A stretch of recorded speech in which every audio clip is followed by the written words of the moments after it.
ড্রাইভারটা গেল কই?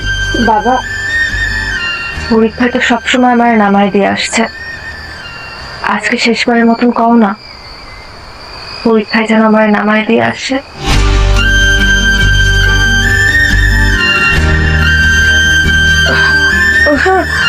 ফরিদ তো ভালো গাড়ি চালায়।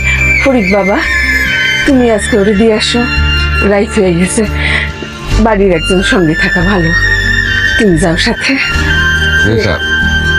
ঠিক আছে বাবা, নাও গাড়ির চাবি নাও, চলো আমাদের বাড়ি।